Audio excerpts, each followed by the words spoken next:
Baik, saya akan meninjau secara psikologis perilaku seorang YouTubers PF terhadap subjek tertentu yang bersama dengan dua orang temannya yang kemudian viral di media massa karena yang dia lakukan adalah memberi bantuan tapi itu adalah berupa sampah. Baik. Pertama adalah saya mengatakan ini perilaku yang tidak sehat secara emosi atau dalam konteks yang lain kecerdasan emosinya rendah. Ingat bahwa empati adalah bagian dari kecerdasan emosi. Jadi menurut Daniel Goleman itu kecerdasan emosi ada 5.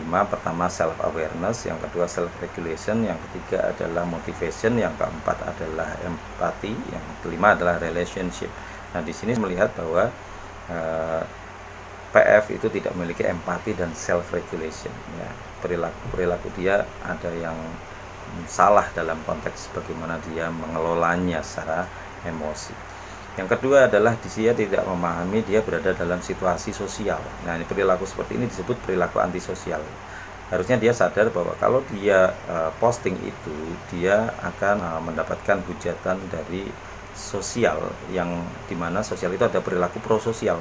Sesuatu yang didukung oleh prososial pasti akan melawan antisosial. Nah, di sini PF dia melakukan hal yang bertentangan atau disebut abnormal dalam tanda kutip, ingin menghibur seseorang tapi dengan perilaku yang salah.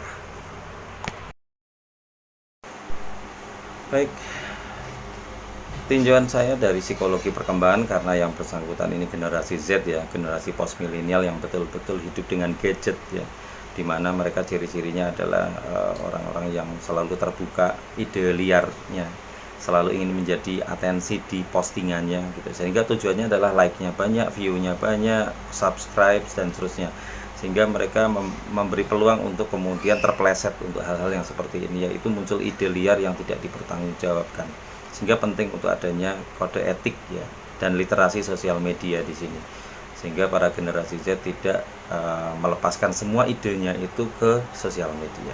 Kemudian juga ada aksi reaksi ya di sini, bahwa ada korban di sini.